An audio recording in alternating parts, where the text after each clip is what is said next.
1945년 8월 15일 히로히토가 제국정부로 하여금 미국, 영국, 진화, 소련 4개국의 공동선언을 수락한다는 뜻을 통보하도록 하였다 라는 라디오 방송으로 조선은 마침내 광복을 맞이하였습니다. 사람들이 거리로 쏟아져 나와 만세를 부르고 조선에 있던 일본인들은 일본으로 쫓겨가고 일본에 끌려갔던 조선인들도 돌아올 수 있게 되었겠구나 하는 것이 얼핏 떠올릴 수 있는 그날에 대한 이미지이겠습니다만 당시의 실제 현실은 그렇게 일사천리로 돌아가지는 않았을 것입니다. 전쟁에서의 패배가 확실해진 다음부터 일제는 항복을 준비하고 있었습니다. 그리고 1945년 8월 6일 히로시마에 리틀보이가 투하되자 일제 군부와 정부는 이제 모두 항복에는 동의했지만 천황제만 유지시켜주면 무조건 항복하자는 화평파와 항복하더라도 이런저런 조건을 붙여서 해야 한다는 정신 못 차린 강경파는 서로 싸웠습니다. 이렇게 싸우면서 항복을 결정할 최고전쟁 지도회의는 8월 9일 열렸는데 그날 나가사키에 펜맨이 한 발 더 떨어집니다.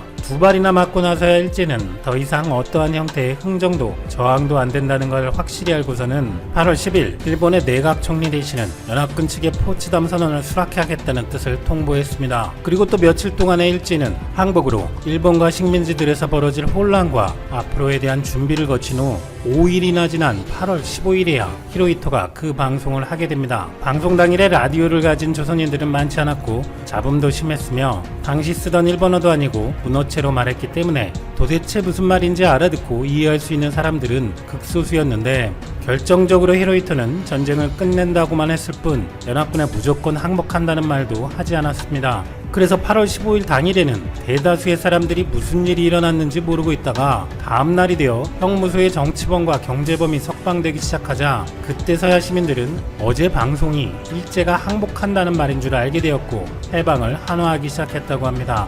하지만 여전히 조선은 일본군과 헌병에 의해 치안이 유지되었습니다. 심지어 해방 후 한참이 지난 9월 미군 진주 때에 미군을 본다고 모여든 구경꾼들 통제하던 일제경찰이 미군을 구경하던 조선인들을 현장 사살한 사건도 있었습니다. 이렇게 일본은 하루아침에 패망을 한 것이 아니고 패망 이후 일본 체제를 위해 여러가지 준비를 했었던 것이고 그 와중에 대다수의 힘없고 세상이 어떻게 돌아가는지 모르던 조선인들은 해방 이후까지도 일제에게 수단을 당했던 것입니다. 나가사키와 가까웠던 군함도에서도 해방을 맞았지만 어처구니없게도 군함도 강제징용 피해자들 중 일부는 나가사키 복구 작업에 투입되기까지 했습니다. 그런데 군함도 징용자들로만 보자면 그나마 피해간 불행도 있었습니다. 일본 점령군 최고사령관령으로 식민지 탄광 노동자들은 본국으로 돌아가는 것을 금하고 계속 탄을 캐라는 명령이 있었는데 이 때문에 해방이 되었는데도 계속 탄을 캐다 막장에서 죽어간 징용자들까지 있었다고 합니다. 군함도에서는 일본이 패망하자 일본인들이 갑자기 모두 사라져버려서 이런 명령이 수행되지 못한 것이죠. 그리고 군함도에 남아있던 조선인들은 섬에서 육지로 돌아가야 했는데 큰 배는 남아있지 않아 몇 명씩 작은 배로 간신히 육지로 탈출할 수 있었고 이 때문에 그나마 군함도 징용자들은 살아남을 수 있기도 했습니다. 귀국길에 오른 조선인들을 태운 배가 어떤 이유로 침몰되는 사건들이 벌어졌기 때문입니다. 그런 배들 중에 하나가 바로 우키시마호입니다. 일본 해군에 징발되어 해군이 몰고 있던 우키시마호에 원래 내려진 명령은 조선에 거주하고 있던 일본인들을 데려오는 것이었지만 일본 북부지방에 있던 조선인 노동자들을 부산으로 실어보내라는 명령이 내려졌습니다. 일본이 항복을 선언한 뒤 강제징용된 조선인 노동자들이 폭동을 일으킬 것을 우려해서 폭동이 일어나기 전에 미리 조선인 노동자들을 송환하라는 극비 지시를 한 것입니다. 이렇게 조선인들을 태우는 우키시마호는 8월 21일 일본 북부 아오모리현의 오미나토항을 출발해서 부산으로 향합니다. 그런데 우키시마호는 돌연 8월 24일 방향을 바꿔 일본 중부 연안의 마이주루항으로 들어갔는데 갑자기 선체중앙부의 폭언과 함께 배가 폭발, 두동강이 나며 침몰했고 홋카이도, 아오모리, 도호쿠 등에서 강제징용되어 노역에 시달리다가 조국으로 돌아갈 기쁨에 부풀어 있던 조선인 수천 명은 사망하고 말았습니다. 일본은 우키시마호에 탑승한 조선인은 3,725명, 사망자는 524명이라고 발표했지만 승선 명부를 작성하지도 않았기 때문에 생존자들은 훨씬 많은 조선인들이 있었고 대략 7,000명, 경우에 따라서는 12,000명이 탑승했다는 증언도 있고 사망자는 3,4,000명, 많게는 5,000명 이상이었다는 주장도 있습니다. 이 우키시마호 침몰 원인에 대해서는 일본 측과 한국 측의 증언이 엇갈리고 있습니다. 일본이 주장하는 사건의 원인은 미군이 부설한 기뢰에 의한 폭발입니다. 당시 일본 연안에는 종전 전에 미군이 부설한 기뢰들이 깔려 있었고 연료를 보충하기 위해 마이주루 항구에 입항하다가 기뢰 폭발에 의한 사고가 났다는 것입니다. 반면에 우키시마호는 기뢰에 의한 폭발이 아닌 내부에 설치된 폭발물에 의한 폭발이라는 증언이 생존자들로부터 나오고 있습니다. 생존자들은 하나같이 폭발음이 3-4번 들렸다고 증언했는데 기뢰에 의한 폭발이라면 폭발음이 서너 차례 들린다는 것 자체가 이상하고 기뢰 폭발의 특성상 수십 미터에 달하는 물기둥이 일어나야 하는데 그런 것이 전혀 없었다는 것입니다. 또 1954년 일본 기업이 선체를 인양했을 당시 배의 선체가 모두 바깥쪽을 향해 구부려져 있었는데 만약 기뢰에 접착해서 폭발했다면 안쪽으로 구부러지는 게 맞지만 바깥쪽으로 구부러져 있다는 것은 선체 내부에서 바깥쪽으로 폭발이 일어났다고 볼 수 있다는 것이죠. 그렇다면 일본의 해군은 왜 우키시마호를 폭발시켰을까요? 첫째는 당시 강제징용된 노동자들 대부분이 일본의 군수창고 등에서 일을 했기 때문에 군사기밀 누설을 염려한 일본 정부의 계획적 폭침이라는 것입니다. 당시 탑승자들의 증언에 의하면 일본 해군이 우키시마호를 타지 않으면 배급을 받을 수 없다. 이 배가 조선으로 가는 마지막 기회라는 식으로 말했다고 하는데 일부 조선인들 중에는 가고 싶어 하지 않는 사람들도 있었지만 이런 사람들까지 강제로 태웠다는 증언도 있었습니다. 두 번째는 우키시마호가 부산에 도착했을 때 조선인들에 의한 어떤 보복이 기다리고 있을지 모른다는 두려움에 탑승한 일본 해군이 일부러 폭파시켰다는 자폭설도 제기되고 있습니다.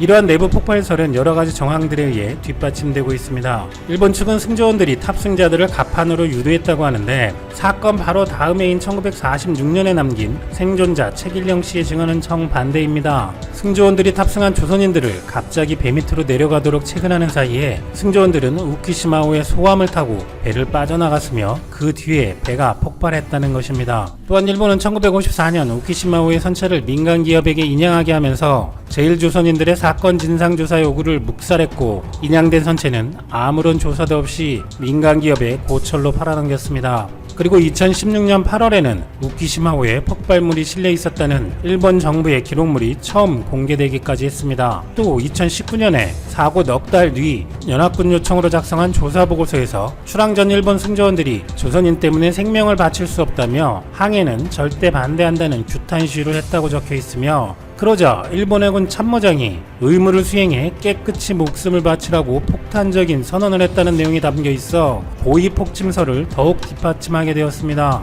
이후 진상규명과 피해보상은 어떻게 되었을까요?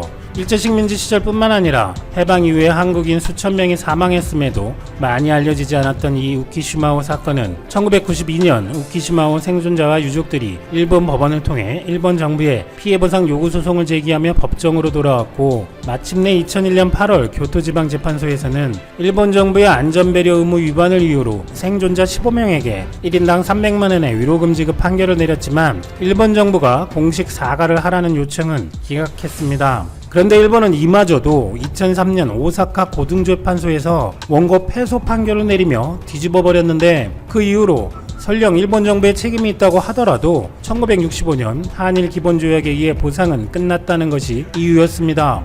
그리고 최근의 소식으로는 우키시마 폭침 진상규명회의 대표가 사건 해결을 위한 헌법소원을 청구하였으나 사건 피해 당사자가 아닌 진상규명회가 대신해서 헌법소원 심판을 청구하는 것은 허용되지 않는다는 판결을 받아 헌법소원이 각하되었습니다. 이렇게 일제히에 억울하게 또 증거와 법이라는 현실에 막힌 우키시마호에 관한 이야기를 7월 17일 제헌절을 맞아 이번에는 시민단체가 아닌 기업에서 알리려고 하고 있습니다. 라카이 코리아는 일제 강제 노역을 하다가 광복의 기쁨도 제대로 누리지 못하고 자국의 땅조차 밟지 못한 희생자들을 기리고자 그들이 무사히 자국의 땅을 밟았다면 흔들었을 태극기를 생각하여 빛바랜 태극기를 키링으로 만들었습니다. 현재 알려진 우키시마호 희생자 수만큼인 태극기 키링 5,000개를 무료 나눔하며 최대한 많은 사람들에게 이 이야기를 알리고자 한다는데요. 이를 계기로 점점 드물어지는 태극기 개양과 제헌절의 의미도 다시 생각해 볼 수 있기를 바란다고 합니다. 라카이 코리아는 지난 제헌절에도 대한민국의 주권은 국민에게 있고 모든 권력은 국민으로부터 나온다라며 태극기 스티커 무료 나눔을 진행하며 꾸준히 제헌절의 의미를 전달하고 있었는데요. 그러고 보면 라카이 코리아는 지난 3년간의 적자 속에서도 3.1절, 광복절, 6.25, 제헌절 등등 중요 국경일과 독도, 칠광구, 독립운동가, 참정연사들을 기념하고 구원하는 활동을 꾸준히 해왔던 것으로 잘 알려져 있습니다. 비록 독립운동은 못했지만, 나라를 위해 싸우지도 못했지만 일개 패션 회사가 이토록 꾸준히 나라를 사랑하는 모습을 계속 보이는 것은 높이 평가할 일이라고 생각됩니다. 35년간 억압과 고통의 끝에 마침내 해방되었지만 그 이후에도 수천 명이 일제히에 희생되었다는 우키시마호 사건은 놀랍고도 슬픈 이야기일 뿐만 아니라 아직도 사건의 진실을 외면하는 일본에 분노가 생길 수밖에 없습니다. 이제 우리가 해야 할 일은 라카이 코리아처럼 최소한 이를 기억함으로써 그 진실을 밝히는 노력에 힘을 보태는 것이 아닐까 생각됩니다. 영토 수호 의지를 강조하기 위해 기존 독도 방어훈련에서 이름을 동해 영토 수호 훈련으로 변경했습니다. 이는 대한민국 정부 수립 이후 사상 최대의 독도 훈련이었고, 독도뿐만 아니라 울릉도를 방어하는 내용도 포함되었습니다. 우리 군이 한일 군사정보보호협정 종료 사흘 만에 훈련을 강행한 데는 일본에 보내는 경고장의 의미를 가지고 있습니다. 이는 대화를 외면하는 일본에 대응하는 한국 정부의 두 번째 카드로 보고 있습니다. 실제 군 당국은 그간 훈련 장면을 언론에 공개하는 것을 자제했지만 이번에는 사진과 영상을 공개했습니다. 이번 훈련에는 한국 최초의 이지스 구축함이자 해군이 보유한 가장 큰 전투함인 세종대왕함이 처음으로 참가했습니다. 해군 최정예 전력인 7기동전단도 포함됐고, 해군 특수전전단과 육군 특전사도 훈련에 참가했습니다. 우리 군의 동해 영토 수호훈련에 일본은 발끈했습니다. 일본 정부는 극히 유감이라며 훈련 중지를 강력하게 요구한다고 항의했습니다.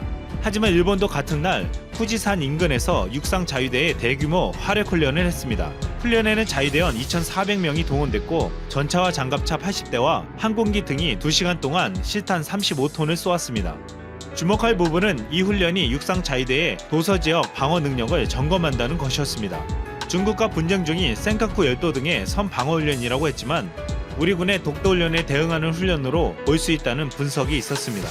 한국과 일본이 같은 날 군사훈련을 벌인 가운데, 그렇다면 만약 독도에서 한국과 일본이 군사적으로 붙는다면 누가 이길까요?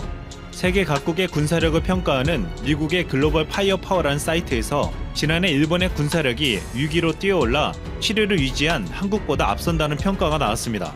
일본 전력의 핵심은 공군과 해상 전력입니다. 일본의 잠수함은 25대, 이지스함을 포함한 구축함이 43대, 최신 조기 경보기를 13대를 보유해 해군 전력이 우리나라를 앞서 있습니다. 한 해 우리나라보다 많은 45조 원의 국방 예산을 지출하고 있기도 합니다. 하지만 일본이 한국과 붙으면 절대로 이길 수 없다고 말하는 이유가 있습니다. 한국에는 공격형 미사일이 있지만 일본에는 없기 때문입니다. 일본은 평화헌법 때문에 자국 방어적 무기만을 보유할 수 있는 한계로 공격용 미사일을 가질 수가 없습니다. 미국은 일본뿐만 아니라 한국에도 장거리 미사일 개발을 제한했지만 북한이 탄도미사일 보유량을 급격히 증가시키자 2012년 300km로 제한되어 있던 한국의 미사일 사정거리를 800km로 연장했습니다.